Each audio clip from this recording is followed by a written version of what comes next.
Divarim. Certamente você está se perguntando, o que é isso? Que palavra é essa? O que significa essa palavra Divarim?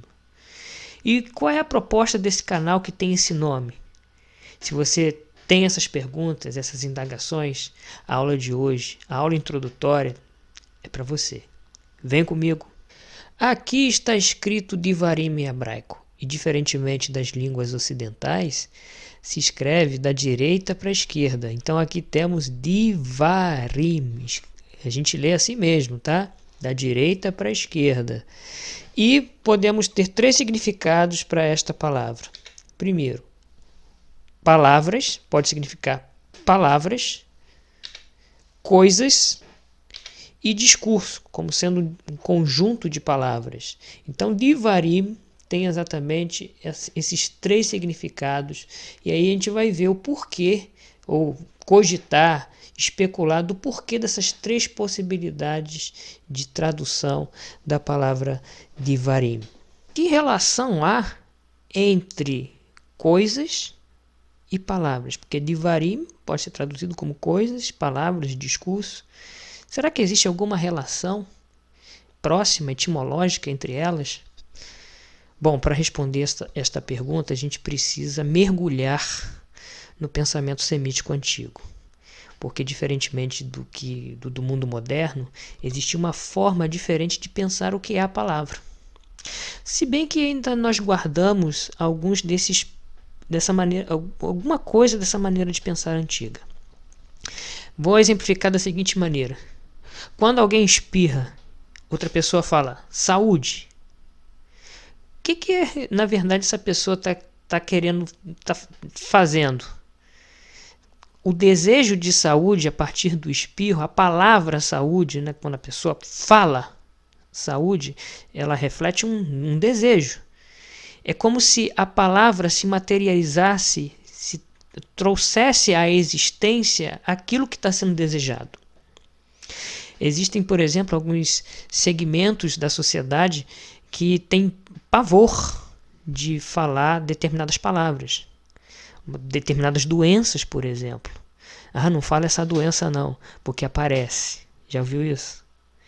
Ou então o próprio nome de seres do mal, por exemplo, que não gostam de falar a palavra. Né? Por quê? Porque existe uma crença de que isso trazia à presença aquele ser. Minha avó, minha mãe sempre falaram, não fala isso. Uma palavra que ela não gostava de que a gente falasse era a palavra miserável ou a palavra desgraçado. São palavras que carregam, têm um poder, uma força que de alguma maneira afetam a nossa percepção.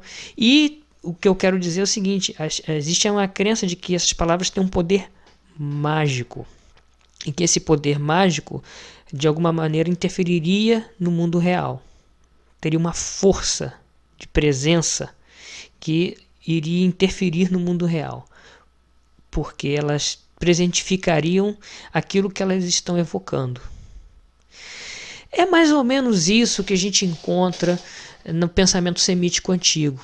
Então a palavra Divarim, ela carrega isso. As palavras têm um poder de penetração, tem um poder, uma força. Abençoar alguém ou amaldiçoar alguém era um ato, mais do que simplesmente jogar palavras ao ar, era um ato e era terrível. Quem era amaldiçoado, quem era abençoado, tinha uma força. E podemos até dizer que tem, né?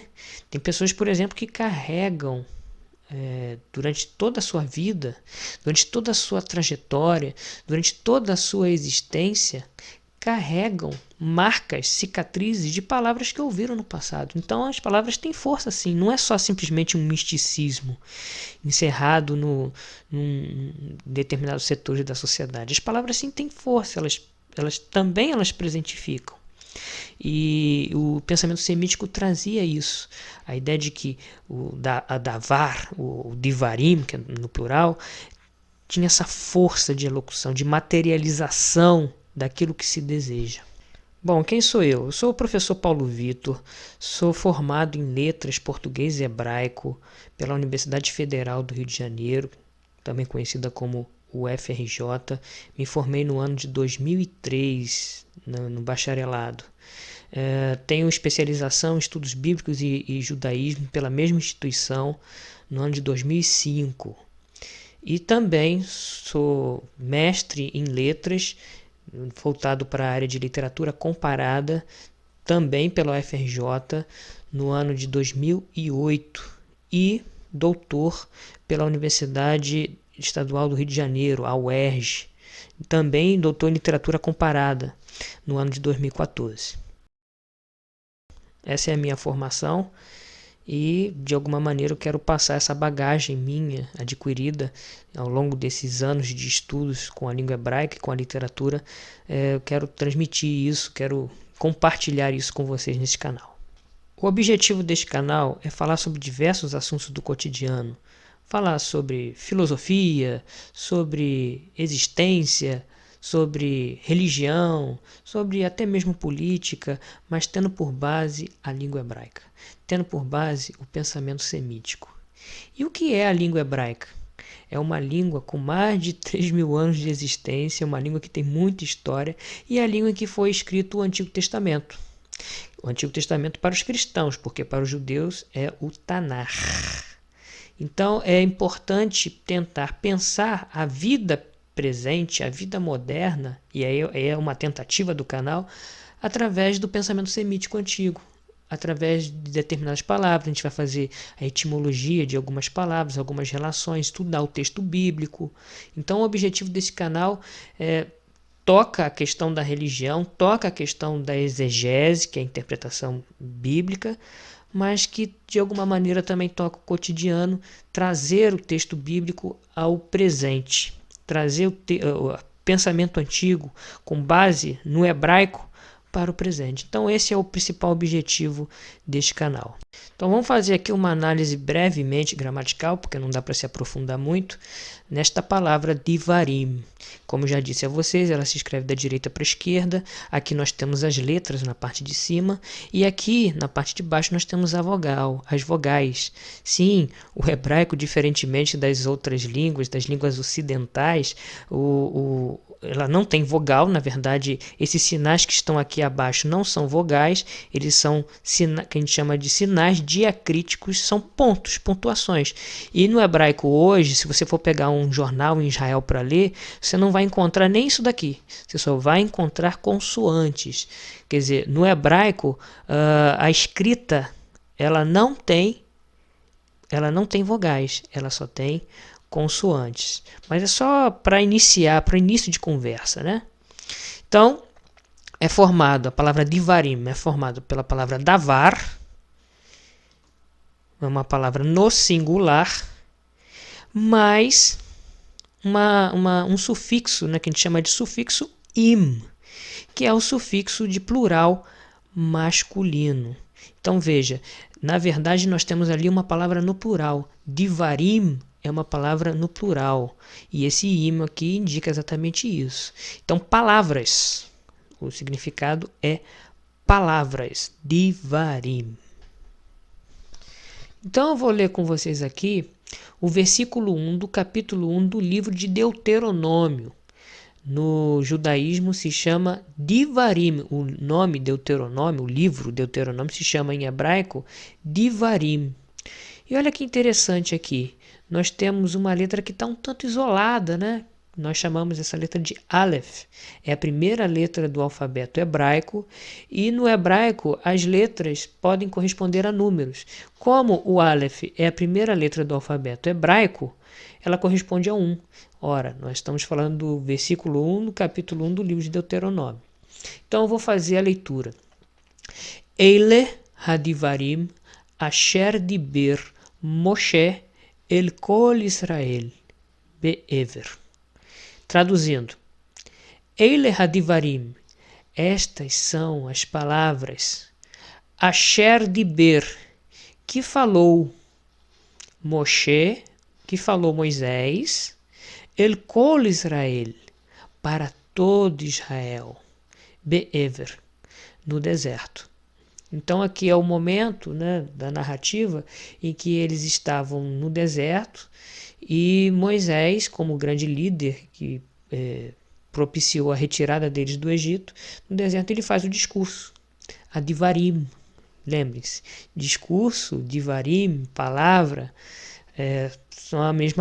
tem a mesma tradução, né? Então ele está iniciando o seu discurso. O discurso de Deuteronômio. O livro de Deuteronômio, todo ele é um livro de diversos discursos de Moisés, diversas falas de Moisés. Então é interessante isso.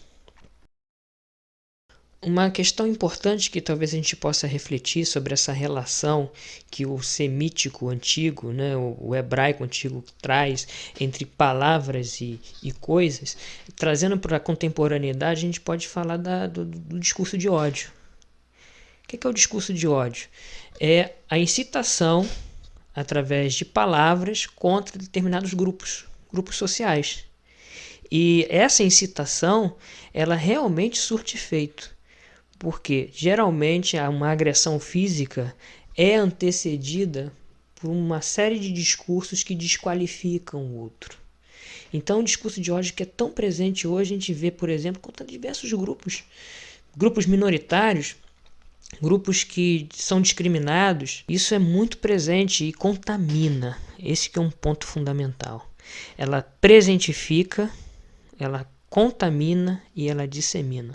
Então é uma questão que a gente pode trazer, o poder que as palavras trazem, palavras negativas, no caso como racismo, discriminação, é o uso negativo das palavras. Outro também é a fake news, né?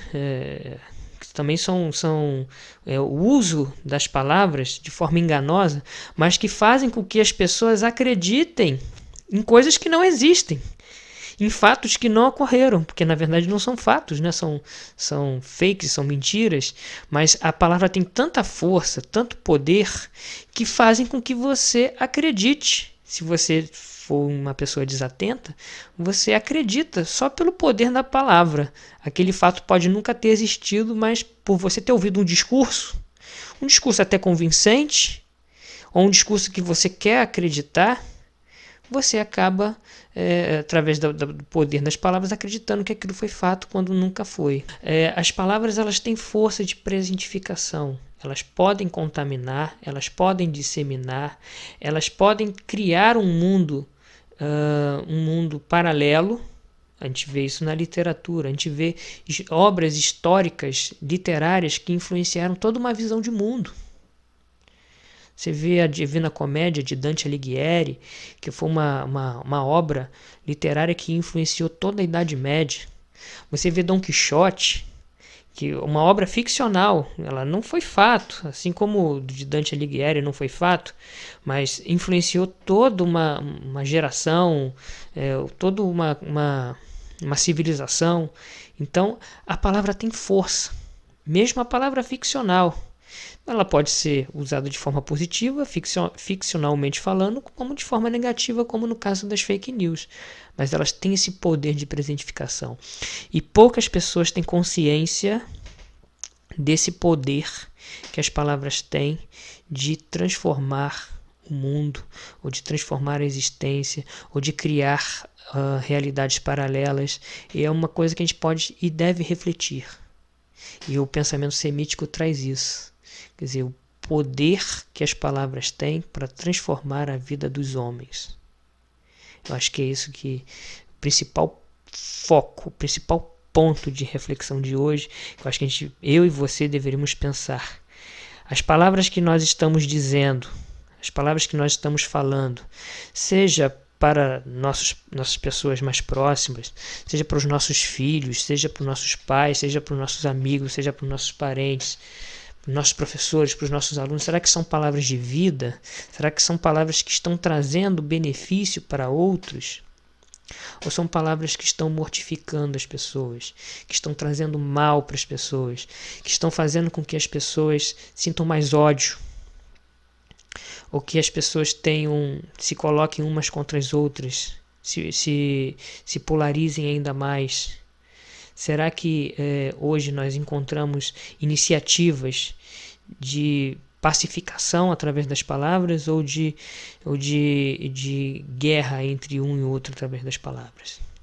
Então, acho que essa é uma reflexão importante.